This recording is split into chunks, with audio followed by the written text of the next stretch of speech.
Opinion: why Beyoncé's Freedom is the perfect campaign song for Kamala Harris. In the voiceover for Vice President Kamala Harris' first campaign ad, as a 2024 presidential candidate, we heard her lay out her objectives for America, ranging from reducing gun violence, poverty and healthcare costs, to codifying reproductive rights, and we see a racially diverse mix of enthusiastic voters, multigenerational families, union workers, the LGBT+ community, Harris on the campaign trail, and headlines about Donald Trump's conviction in Manhattan. We also heard a familiar song playing.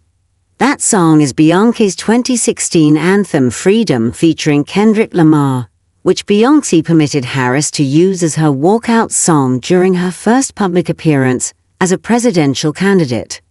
It's also the official campaign and theme song of Harris' 2024 presidential bid.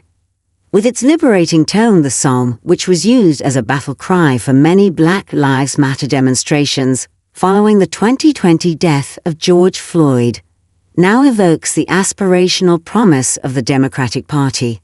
Alongside the pounding warlike drums and fiery rock pulse, Beyoncé's voice roars, "I'ma keep running, 'cause a winner don't quit on themselves." Great campaign songs often toe a fine line between galvanizing a political party's base and aligning with its supporters' interests and pressing concerns. Great campaign songs are also effective at capturing the vision and policies of the presidential candidates. No one should be surprised that Beyoncé let Harris use Freedom. From day one, she has been intentional about using her artistry to advocate for women's empowerment, sisterhood, community, Black culture, and freedom. As a member of Destiny's Child, her quicksilver and resolute vocals adorned such chart toppers as Bills, Bills, Bills, Independent Women PT 1 and Survivor, articulating the ideals of modern Black women through an infectious, contemporary mix of R&B, pop, and hip-hop grooves. On introspective, experimental full-length albums, such as 2013's world-stopping Beyoncé, 2016's culture-defining song cycle Lemonade, and her celebratory 2022 love letter to LGBT+ culture's roots in dance music, Renaissance, Beyoncé refined her sound and messages to reflect the social zeitgeist, as well as her evolution as a woman and cultural observer.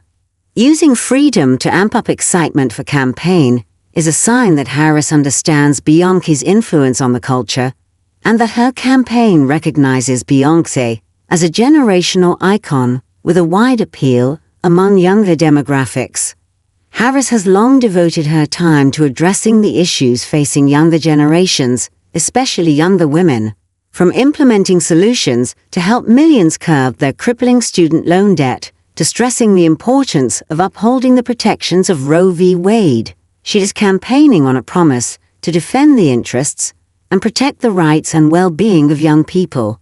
She has to know what's at stake if young people aren't motivated to vote. According to data from the U.S. Census Bureau, the turnout of young voters ages 18 to 29 saw a significant boost in the 2020 election, rising almost 12 percentage points from 2016. In 2020, 55% of registered voters in this age group cast their ballots, marking the largest turnout in this demographic since 1972. Even so, the fact remains that older voters turn out at the highest rates. In the 2020 election, 74% of voters ages 65 and older participated. There's been an ongoing debate over whether Harris can effectively win over Gen Z and younger millennial voters. Megan Thee Stallion performed at her large rally in Atlanta, and celebrities including Charli XCX, Ariana Grande, Olivia Rodrigo, Barbra Streisand and Lizzo have expressed support for either Harris or her policies.